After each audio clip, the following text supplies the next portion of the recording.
All right, guys, welcome to the advanced statistics vlog for the months of October and November. I'm your host Gelati. Um, Here as always, checking in and stuff, doing my thing. Um, so I put October and November together for a couple reasons.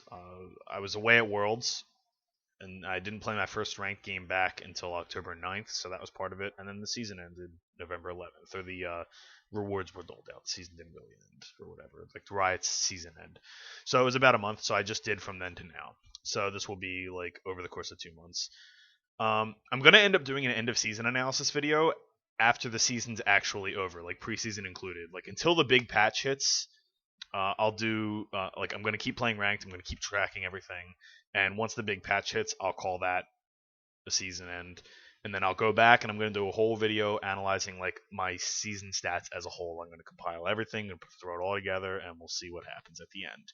I'm also gonna be doing like a roundup or like an end of the season address kind of video, like with my feelings and like where I think I've like gone and advanced and gotten worse, et cetera, et cetera. So I'm going to do a separate separate video for those as well. So you've got at least two videos on the horizon for you guys.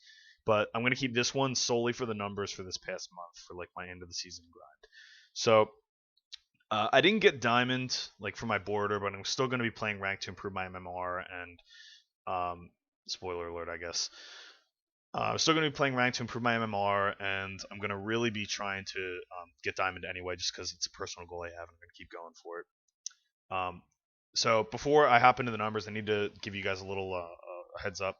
There were more than a dozen games this month that weren't like I call them legitimate or fair. So there were 7 what I call disadvantaged games, meaning like they were 4v5s or they were DCs or rage quits or for whatever for either side, not just for my team. So that's important. Um, for the sake of the raw numbers, I actually kept these in because in all but one of those games, it didn't happen until like the Nexus push or like the game was over anyway. Um, I did actually track which games they were, and I highlight them in my spreadsheet and everything. There were also 6 games in which I was experiencing like the Verizon packet loss issue that hit the people, a lot of people in the Eastern U.S. and actually out west too. Like a lot of streamers were having trouble toward the end of the season, like November 6th through like 10th. So there were also 6 of those, but I also included those because I did play them, and I actually won 4 of those games, so I got kind of lucky. Um, anyway, so that out of the way, I just wanted to give you guys a heads up for that. But those games are included in the numbers. And without any further ado, let's hop into the numbers for this month. I want to make sure that it's going. There we go. Okay. So highest placement in September was my Plat 4 promo series, like 4 to 3 promo series. So I had 100 LP in Plat 4. Um, my lowest was 0 in Plat 4. So I was in Plat 4 entirely for September, for the month of September. I had a losing record, a really terrible KDA. It was a really bad month for me for a number of reasons. Like in game, it was just a really bad month. I played really poorly. This month, however, I was playing way, way better than I have pretty much all season. I got up to 90 LP in Platinum 1. That was on Monday. That was Monday night. I was grinding it out, and I couldn't quite get there. So I got to 90 LP. I think I'm sitting on 82 right now. I think I lost 2 games since then.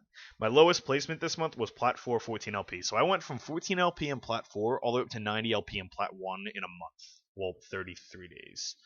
So I was really like, while I was disappointed I didn't get diamond, I was really, really proud about that. But I'm going to talk about that in another video. So how did I get there? I had a 79 and 62 record, which is pretty obscene compared to what I normally put up. My KDA went up significantly. Still not very good, but that's kind of like the style I play. 2.69 to 1 overall. That's all champions. I made a little note here. There were 22.5 deaths per game, which is 5 less average, like 5 less per game average as a team than I was getting a month ago. So I don't know if it was like me and my KD, my deaths per game went down to 4.5 from 6. So that was a big part of my KDA getting better. But people die less. Like I don't know if it's the higher quality player that everyone was trying a lot harder, but a lot fewer deaths in games. Longest winning streak this month or last month was 3 games. This month I had a 6 game winning streak twice and a 5 game winning streak twice. Um, and I had a 4 game losing streak at one point. My LP gain loss plus 23 minus 17. Those are the peaks. So those were like the biggest gains or the biggest losses. So that showed me that like my MMR for the most part I was like winning more than I was losing. So my MMR was in a pretty good spot. Even into Plat 1, I was winning 6, losing 3. Toward the top, I was winning 5, losing 4. So PKDAs, nothing. High sim game CS, not too much there. Combat grades. So my lane effectiveness got significantly better, and I think a big part of this was the fact that I was playing Cassiopeia a lot, who's a very, very lane dominant champion. So I was playing quite a lot of Cassiopeia, quite a lot of Oriana, who isn't always lane dominant, but is, she can assert herself and be in charge in the lane and not die pretty much. So I played a lot of Cassiopeia, a lot of Oriana, and I think that had a lot to do with that. I got slightly more jungle like influence 4. I think a lot of this was that I was first pick a lot, and I don't know if junglers like see that like, oh, the quote unquote best player, the highest rated player, or that they just saw the aggressive champion picks for me that they wanted to gank that lane. I'm not quite sure, but I did get a little bit more help out of the jungle this time around. I had a little less jungle pressure against, actually a lot less when you look at it. But I didn't track this specifically. I think I'm gonna do this in the next video. But like in games where there was jungle pressure against me, I just lost. Like I probably lost 80-90% of the games that I had significant jungle pressure against me. Like I got camped or whatever, and I lost them. So it's something that I don't deal well with, and I'll get into that in the next video. Um, my roaming effectiveness went down a lot. Now, consider that last month was a high in roaming effectiveness. Like, I was out roaming like crazy. I was going all over the place. But it's weird. Like, I won a lot of the games that I roamed in, but I think it depends a lot on the champion I play. Last month, my most played was Ari, who wants to do that. This month, Cassiopeia is very lane dominant. I played her like the majority of my games, and she wants to just like win her lane and win her lane hard. She doesn't always want to gank, so I think that's why this went down.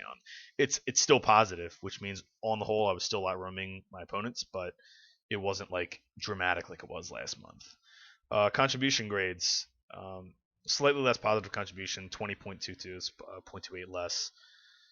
But negative contribution down quite a bit. My negative contribution was 22.68 last month. This month it's 22.22.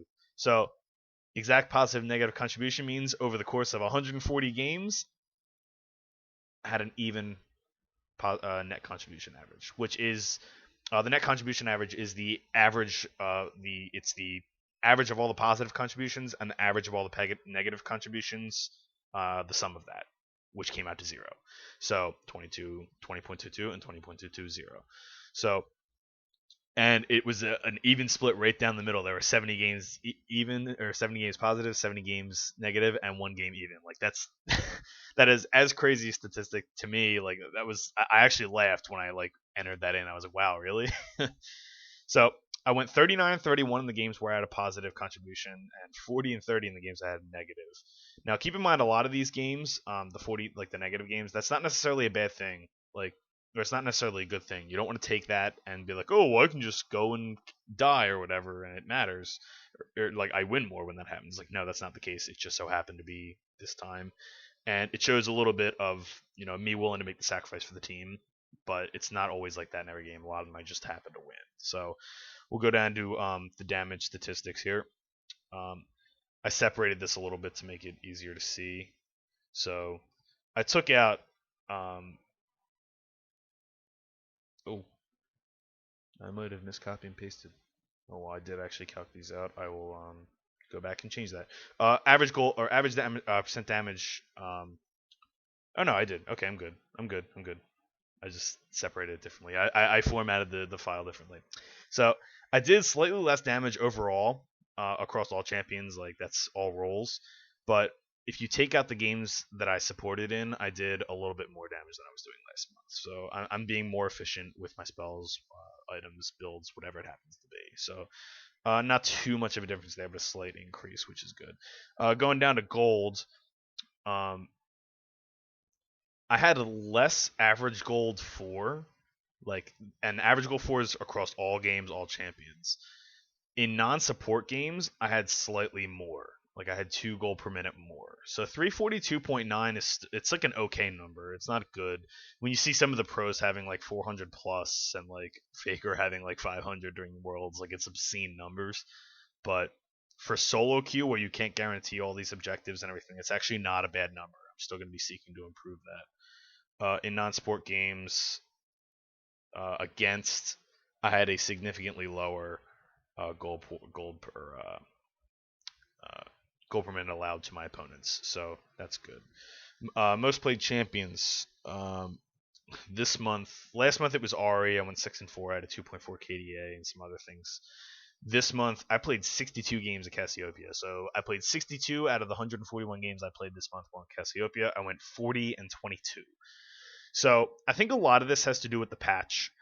There was a patch in late October that slightly nerfed. Well, it didn't really nerf Zed. It just changed him, so a lot of people shied away from him and stopped playing him, and nerfed Fizz a little bit, who's still relevant by the way. And the Ari change to Charm went live, so a lot of people shied away from playing her. So with the 3 big assassins off the table in Fizz, Ari, and Zed, and Kassadin got like they changed him, but it's a buff. So Kassadin became permaban every single game. So with really those 4 champions off the table, like nerfed down, it really opened the door for my champion pool. Like my champion pool excels at like the prototypical mage versus mage matchups, and it's something that I excel at. I'm very good at all ins, and like it's something Cassiopeia is very very good against. So I think that is a reason why I did so well. I had a 2.9 to 1 KDA. Um, my average enemy CS was a lot higher than it was on Ari, but that's because like you lane for longer. It's not necessarily you're roaming around and everything. My lane effectiveness average was very high at a positive 0.39, which is probably one of my highest ever. Um, so that's really good, and it makes sense because she's a lane dominant champion. Uh, Similar to the averages I had for the outside lane influences against N4. Actually, those are very close to average because I played 62 games on her. My goal per minute was slightly higher than average, like 2 gold higher per average, and my goal per minute against was about average for my opponent's average game length. I took a note of that last month because it was pretty short at 28:52 for Ari, but it was 31:57. So, and you'll see later on when we get to the game time statistics or match time statistics that I actually am very very much better in long games. So percentage damage to champions was a little higher than it was on Ari, but it wasn't. It was actually 0.2 lower. Interesting. I don't know why I have that in green. I have it in green because it's still a pretty good number. So I had a lot of games where I was actually above like 32, 33, 34%. So that was pretty cool. I had a slightly negative net contribution average, but she dies a lot. Like she doesn't have a lot of ways to protect herself. So a lot of times I was just getting in, trying to ult as many people in team fights. So I did still die quite a bit. I actually had 34 negative games and 28 positive games for in terms of contributions to war. I played 18 champions this month, which is up from 12 last month. But you got to remember, last month I played how many games? I played 45 games last month, and I played 41 this month. So there's a little bit of wiggle room there for that. Duo queue statistics, I still suck when I'm duo queuing. Doesn't matter who. 0-3, didn't win a single game. Let's go to match time statistics because I did mention this a little earlier. I wanted to talk about it. The average match time was slightly higher this month, or slightly lower this month. I found that like Plat 2, Plat 1 is really, really like the game. Like people are better, like even albeit very slightly, but like I think the biggest difference between like high gold, low plat, and like high plat, low diamond is that people are better at specific champions or specific roles, and they're generally better players. So what ends up happening is like the biggest difference between like pretty good and slightly better than pretty good is like the fact that like the next level up knows how to snowball a game and just win it, like just end it. So they're a little bit better at winning. Like they're still not good at it, but they're a little bit better at like winning the game and knowing how to close it out and take advantage of their advantages. So games tend to end like a lot shorter. Like the games were really snowballing. Like for me, it seemed like numbers wise it wasn't this way, but it seemed like there were like every game was over by 20 minutes. Like it was figured out and done and over, or it was an epic like 40-minute plus game. it didn't seem like there was a lot of in between ground. It seemed very very snowbally to me. Um, so like here's one. I had a 15-10 match, but there were DCs. But like I also had a 54-minute match. So we'll go down to like the distribution, and you'll see like still a lot of the games were 25 to 30 minutes, which is like your standard bell curve. Like that's what it is. But I had a bunch that were 20 to 25 minutes. Like the game was just over that fast. I had 29 games there. I had 31 games, 30 to 35. Now you'll notice I have a losing record in the 25 to 30 minute range, which is weird because like Cass is like a really kind of like mid rangey, like mid game to late game kind of champ, and she's lane dominant early. So you would think that she's actually pretty good in the mid game when she's got gear and everything, but I think just the way I play is like I'm just a better late game player. Like I play a very like European style of mid lane. Like I like to farm. I like to be lane dominant. I don't like to gank as much. Um I don't like to. I like to have my farm, and I like to have like my one on ones and my 2v2s with the mid and jungle. I don't like to gank as much, and I found that on this patch it's a lot easier to do that because people are afraid to roam on the non-assassin champions. So maybe I can't really figure that out, but like for some reason I lose in that time period. But like if you look at my record from like 40 minutes on, I lost 3 games out of 15. So I went 12-3 in games that are 40 minutes or longer. And if you want to extrapolate that more, I went 24-11 in games that were 35 minutes or longer. If you add this one in, so I do like the long game. I play for the long game, and for whatever reason, I just do better. It could be champions, it could be teammates, it could be a number of things. But I am much more comfortable once I have my gear, once I'm settled in. So that's just the kind of player I am, and I know that about myself. Pick order statistics. This one was a little interesting. Um, last month I was second pick in the majority of the games, which is kind of bizarre. This month I was third pick and first pick the most, and fifth pick the least, which I think is a tribute to my MMR. When I was fifth pick though, this month and last month, whenever I was fifth pick, I did really badly. A couple of the games I know this was because I was forced into a role that I'm not good at, and I just got outplayed, and that's gonna happen from time to time. But generally speaking, I actually like the later pick because you can pick something that goes against the other team. And like you can counter pick like macro counter pick. But I guess that wasn't happening. I actually like I'm 23-11 when I'm first pick. And a lot of times I first pick then I would just lock Cassiopeia, who has her counters. But it's kind of odd like the other team can see what you have and they just couldn't deal with it, which made me feel really good, really powerful, really comfortable and confident. So pretty interesting. Pretty good in fourth pick too, actually. So just wanted to point those out. Most frequent opponent. Okay, I played a lot of games, so this was actually a more relevant statistical category this month. Played 8 games against Oriana, 7 against Italy, 6 against Ari, 6 against Fizz, 5 against Syndra. Syndra got really really popular.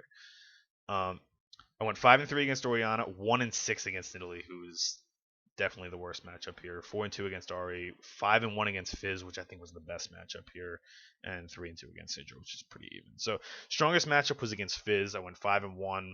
I had a pretty good KDA against him.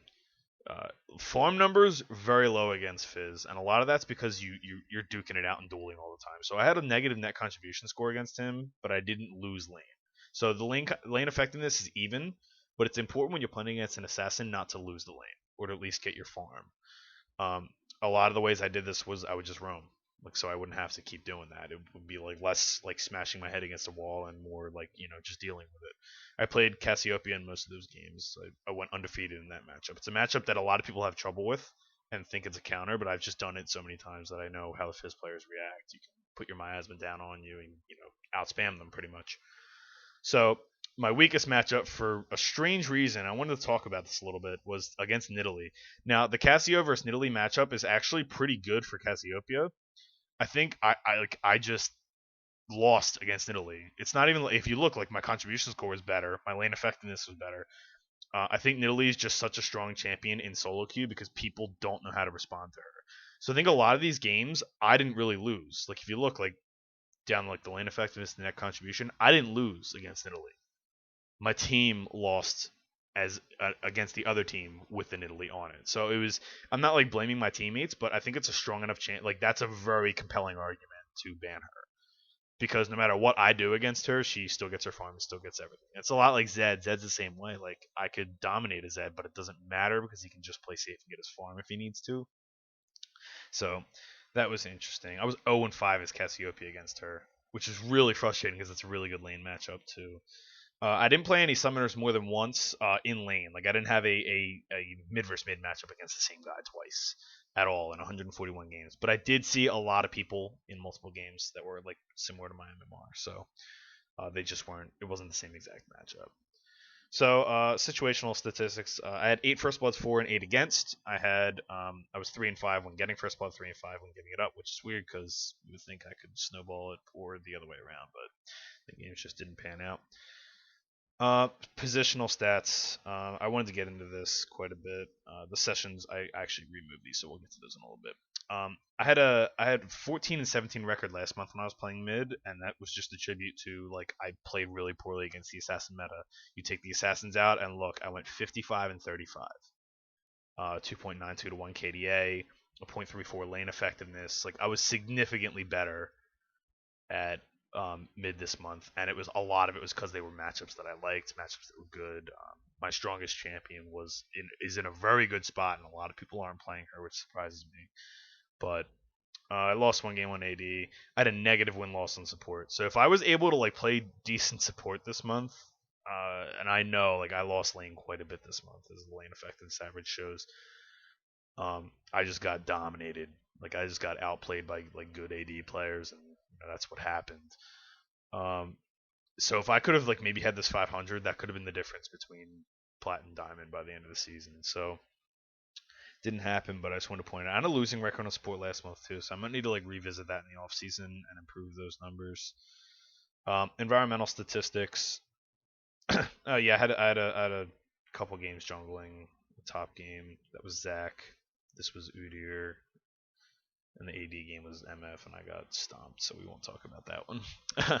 So I had really good record in the first game of the session, and an even better record when in the last game of the session. Now, typically, like in the past, I had a really bad, really bad record in the like first and last games because like I usually played one too many, and then playing the first one, I had to like play one to like get into it. So that was actually a relieving number to see. So I'm glad that that popped up because it was very relevant actually, and that was a big concern I had going into this grind.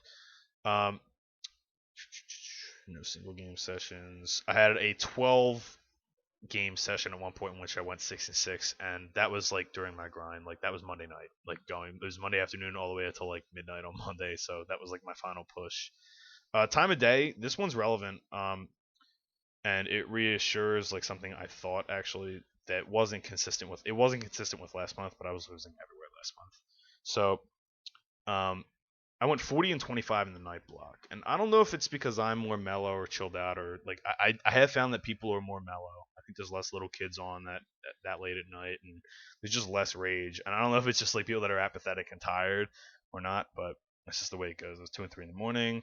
37 and 4, 34. But that's like a significant winning percentage, like a big difference for the night block. And I was really good on Mondays.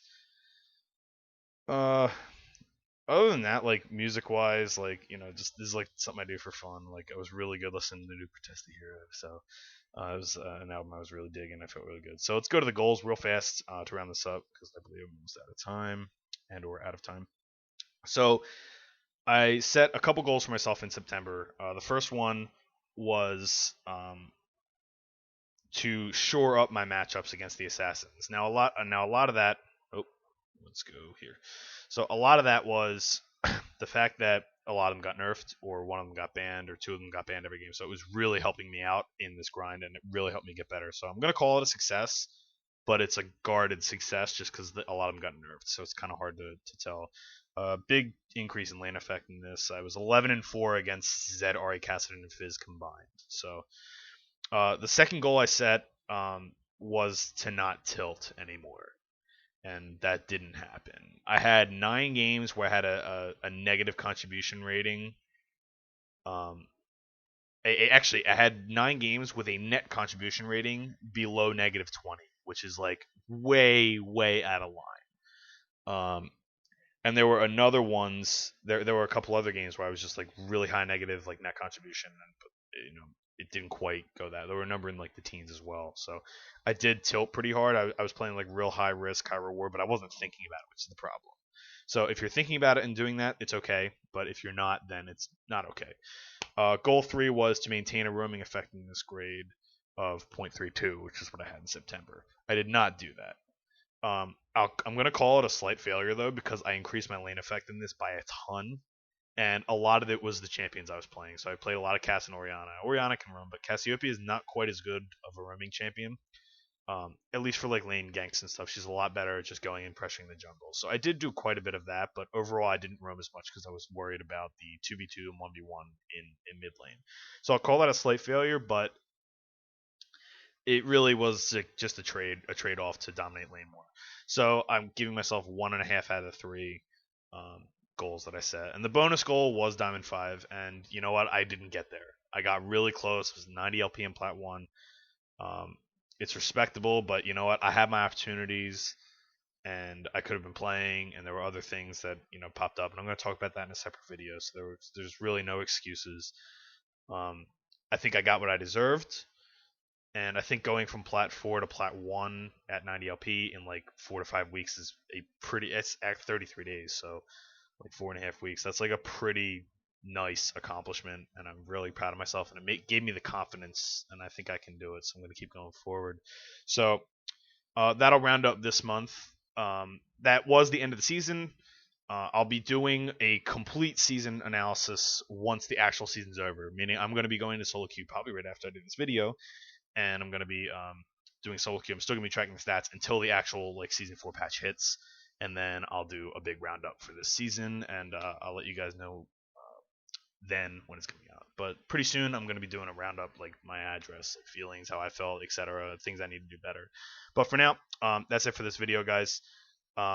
Check out the blog, GelatiLOL.blogspot.com. I'm on Twitter at GelatiLOL, and the stream is twitch.tv/GelatiLOL. I'll be there afterwards, and I hope you guys check it out. So thanks for watching.